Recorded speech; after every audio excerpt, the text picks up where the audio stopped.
네, 여러분 안녕하세요. 차례쌤입니다. 만나서 반갑습니다.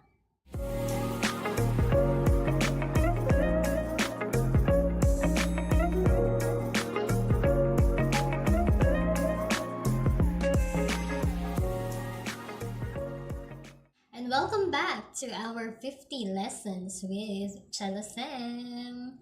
Ayan, so for today, nasa lesson 11 na tayo. So if you haven't seen lesson 1 to 10, pwedeng mo siyang balikan anytime.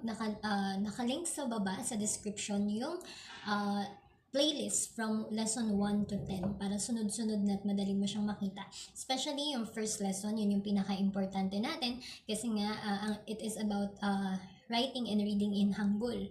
So, in all of my lessons, wala po kayong makikita na romanizations dito. So, you really need to know how to read and write, especially how to read, di ba? Yung Hangul.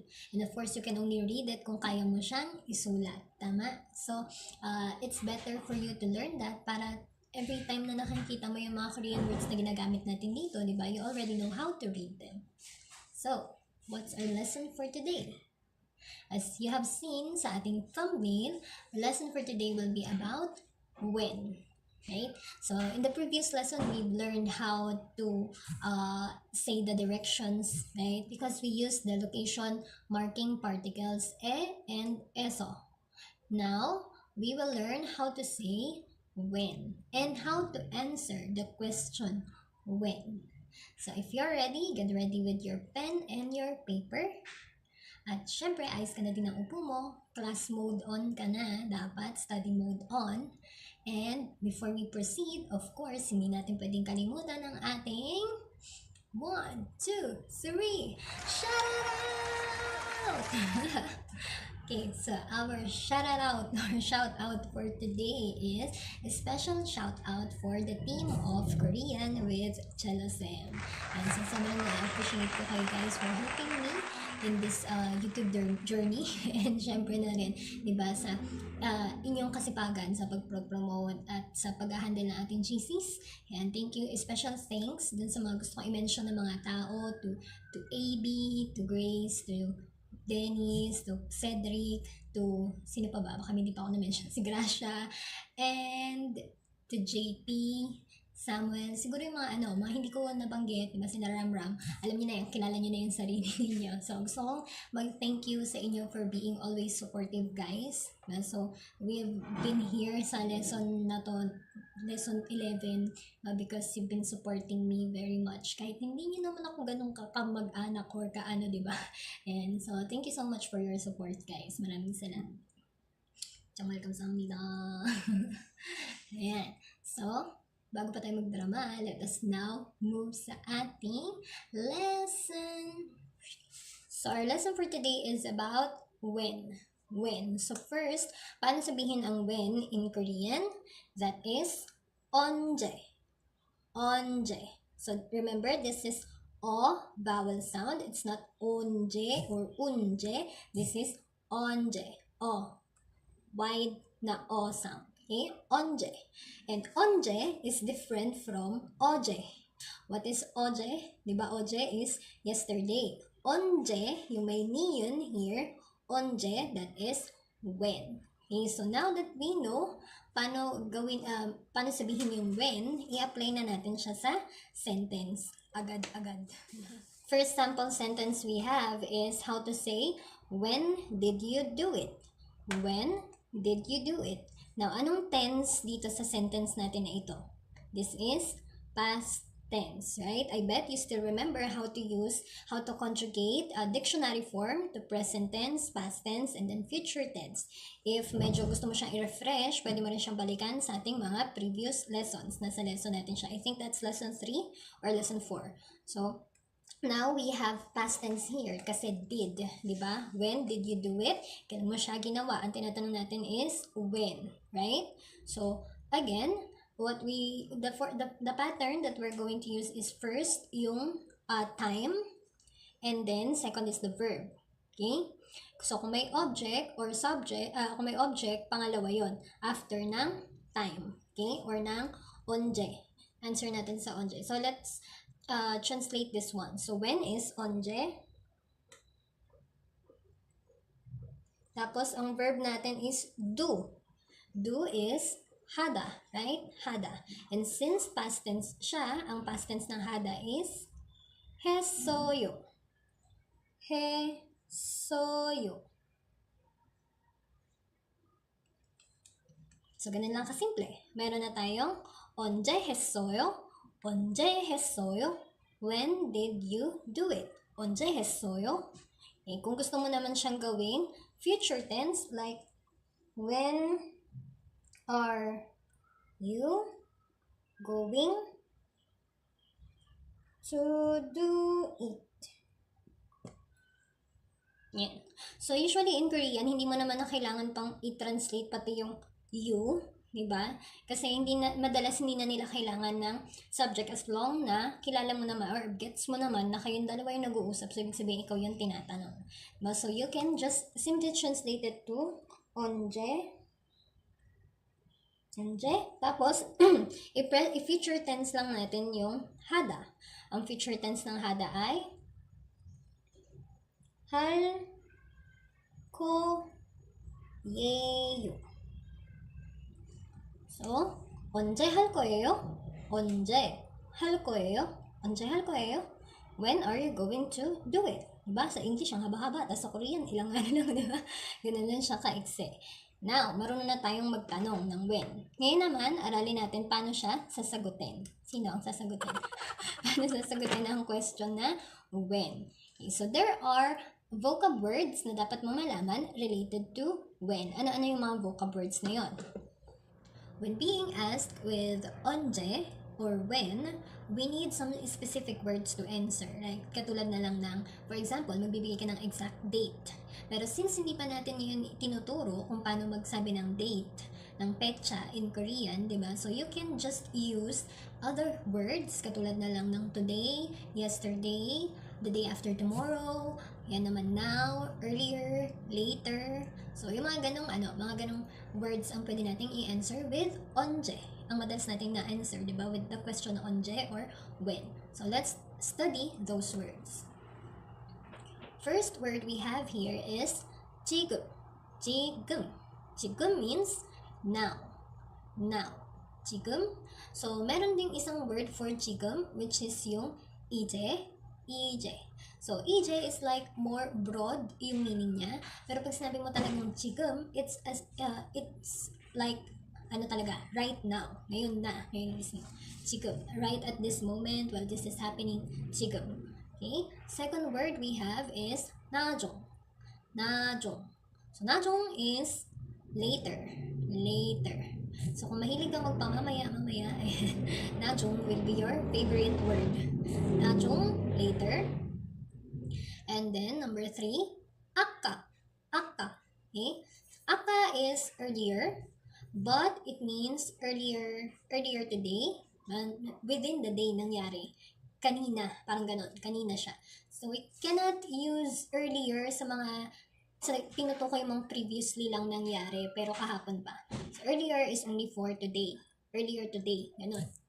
And then, fourth word is 오늘. So, 오늘 is today. This is a very common word, 오늘. Halos lahat yata ng madalas mga beginner sentences lagi nagsisimula sa 오늘은. 오늘, as for today, right? So, 오늘 is today. And then, 5, ito na yung katunog ni 언제. This is 어제. So, 어제 means yesterday.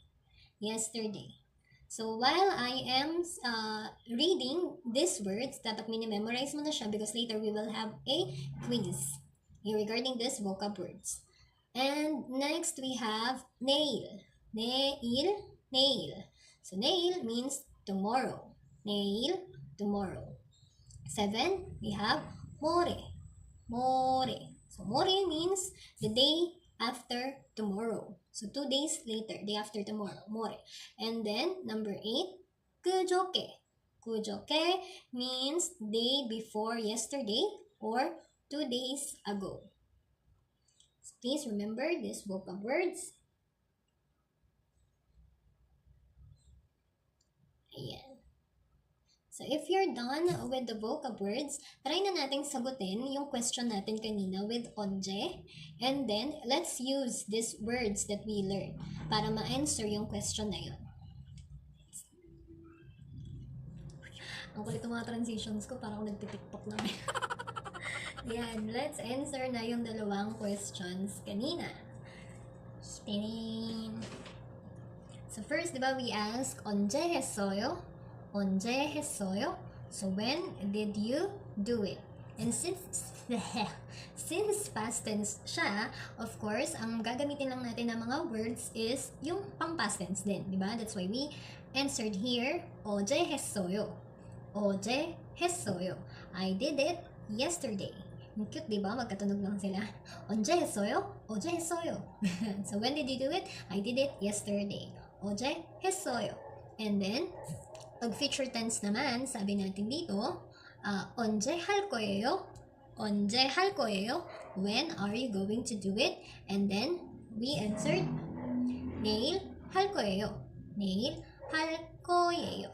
I will do it tomorrow. So, 내일 is tomorrow. And whenever we answered, whenever we answered questions related to when, or related to time, meron din tayong time marking particle, which is yung right? So, pag ano naman siya, pag kasunod niya lang yung verb, no need to put here, like what we did in 언제 했어요. Hindi naman natin siya ginawa 언제 했어요. And so, there are instances when you can just drop the particles, like the time marking particles, such as this one. Pero if you, especially sa mga future tense, we tend to use time markers kasi syempre to mark the time when are you going to do it. Like yung 나중 is later. So you can just say 나중에 할 거예요. So that's when we use time markers. So, meron na tayong dalawang question na natanong. Let's try to ask more questions related to when. Another set of sample sentences. Number 3, we have, when did you arrive? When did you arrive? So, to arrive is 도착하다, 도착하다. So, dahil ang tinatanong natin ay past tense, so from 도착하다, had verb lang naman siya, so madali siyang i-conjugate. That is just 도착했어요. 도착했어요. So, the question is, when did you arrive? Ano itong isulat dito? So, that is 언제 도착했어요? 언제 도착했어요? When did you arrive? And the answer we got here is 아까 도착했어요. 아까에 도착했어요. So, I arrived earlier. And then, next, when are you going to buy it? When are you going to buy it? 언제 살 거예요? 언제 살 거예요? When are you going to buy it? And the possible answers na pwede natin isagot ay 모레 살 거예요. So 모레 is the day after tomorrow, and then we can say I will buy it the day after tomorrow. 살 거예요. So to buy is 사다, and then future tense 살 거예요. Other possible answer could be 나중에 살 거예요. I will buy it later. Easy lang, diba? Very easy lang. So just put the time or the time-related verb na meron tayo, and then yung tense na kailangan niya, kung past tense ba ito, future tense, here, and then you can already answer the question, 언제, when. And right now, it's time for our quiz. Get your pen and paper now, and make sure to answer correctly. Ready? Ready? Today's quiz will be very special dahil kailangan mong alalahanin yung mga previous lessons natin because this is going to be a translation practice. So, since translation practice siya, of course, pag translate mo yung sentence, hindi mo lang naman siya word by word ita-translate na, kundi kailangan natin, ano ba yung mga pinag-aralan natin before? We need the object, subject, and then topic marking particles. Kailangan natin ng location marking particle, ng time marking particle, ng right tenses to use. So, wag kang kabahan dahil madali lang naman itong magiging translation practice natin na related din sa time or sa 언제. Okay? Are you ready? Let's start. Number 1, ang gagawin mo ay from this English sentence, ita-translate mo siya to Korean sentence. Hindi mo siya kailangan sagutin yung question itself, but you will just have to translate it from English to Korean. Okay? So, we can use any sentence ending kasi nga 'di ba maraming mga sentence ending depende sa politeness level nila. So, let's just use the yeyo or the yo-yo ending para yung medyo polite na sentence ending. Saka na yung mga geshida, mga imnida, ganun. Pero kung mas comfortable ka doon, pwede naman as long as it is correct. Number 1, ang kailangan mo i-translate ay, when did you come to Korea? When did you come to Korea? So, meron ka dyang location, right? Korea. So, kailangan mong gumamit ng location marking particle. Ano kaya ang sentence na ito in Korean? Paano siya gagawing Korean sentence? When did you come to Korea? 10 seconds to answer. 10, 9, 8, 7, 6, 5, 4, 3, 2, 1.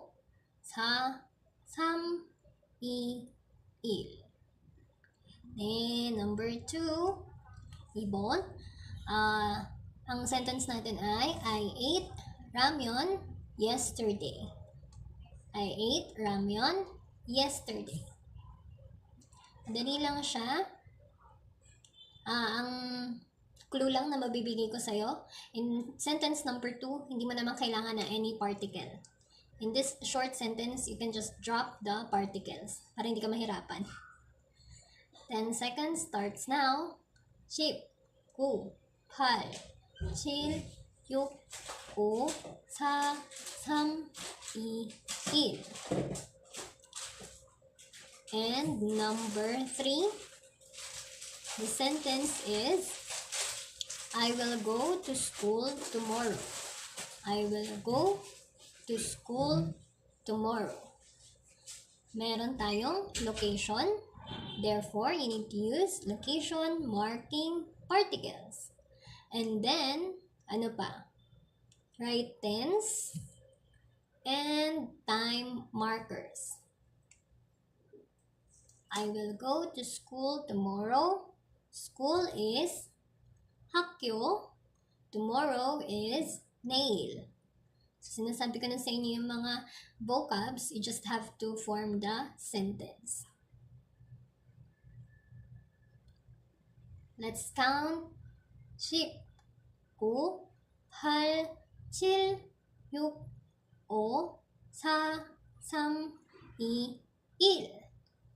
1. Done. So, 4, number 4.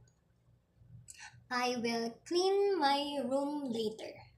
I will clean my room later. So, in this sentence, hindi siya actually location marking particle yung gagamitin mo. But for this one, you need to use, iisipin mo na lang kung alin dun sa tatlong major particles. Subject ba? Topic ba? Object ba? Sa sentence na ito. I will clean my room later. Later is 나중. 나중. Room is 방. 방. Paano kaya yung sentence nito? Let's count. 10, 9, 8, 7, 6, 5, 4, 3, 2, 1. Done! So, answer na natin siya. Now, let's check yung mga answers or possible translations ng sentences natin kanina. First sentence we have is, when did you come to Korea? When did you come to Korea? So, first, unahin natin si 언제. 언제. And then, meron tayong location, right? The location is Korea, 한국. 한국. And then we have a verb. which is to come. So here, minsan, pag come, ang kasama ni come is kasi direction. Where are you going toward and where did you come from? But here, for this one, dahil ang tinatanong niya is the act of coming. So this here stands as a verb. Yung come stands as a verb. So dahil merong action, we will use location marking particle 에서. 에서. 언제? 한국에서. Then verb is to come, 오다. Past tense niya is 왔어요. 왔어요. When did you come to Korea? 언제 한국에서 왔어요? 언제 한국에서 왔어요?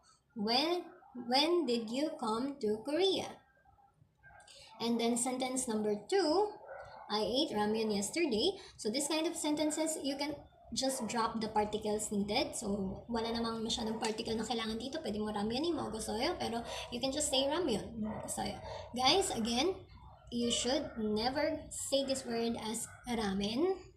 You can only call it ramyun. Wenyamyun. Why? I have a video regarding that. So, ililink ko siya dito. Dito ba yun? Dito. So, nakalink siya dyan and it states there bakit hindi mo pwedeng tawaging ramen ang ramyun. Meron siyang mabigat na reason. And, so this is ramyun. Unahin natin yung location, ay yung time, which is yesterday. Yesterday is 어제. 어제, and then object we have is ramyun. And then ate, past tense. Ang to eat is 먹다. Past tense niya is 먹었어요. So if you want to specify na ikaw yung pinag-uusapan, you can add 저는. 저는 어제 라면 먹었어요. 저는 언제 라면 먹었어요. So as for me, I ate ramen yesterday. Then number 3, again guys pwedeng mag-iba-iba yung mga sentence ending ninyo as long na tama yung tense niya. Like, 언제 한국에서 왔습니다. Past tense, pero higher form ng 왔어요. So, pwede rin ito, 저는 어제 라면 먹었습니다. So, natama yung mga sentences mo, kahit higher form pa siya. And syempre, depende din naman yun sa kausap mo kung anong politeness level yung gagamitin mo. And number 3, I will go to school tomorrow. I will go to school tomorrow. Meron na naman tayong location. Simulan natin sa topic. 저는. Then, time. Kailan daw siya? Neil. Tomorrow, neil. And then, school is 학교. Go to school. To school. Direction. Anong gagamitin natin? Or eso? We should use because we are stating a direction. Diba? 학교에. So, neil. 저는 neil 학교에. Future tense ng to go. Kada. That would be 갈 거예요. Pwede din siyang maging 갈 겁니다 or 가겠습니다. Depende sa level of politeness ng gagamitin mo. I will go to school tomorrow. 저는 내일 학교에 갈 거예요. I will go to school tomorrow. Nakakangawit pala to. Yeah. And then number 4. I will clean my room later. Although we have here a place which is room, here hindi siya nag-stand as a location. Instead, si room ay isang object.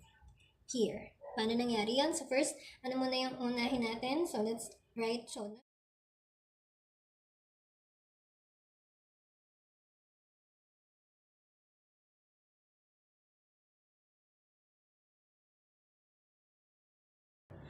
And that's the lesson for today. If this has been helpful to you, syempre don't forget to click subscribe and like, and then turn on for updates sa mga classes natin.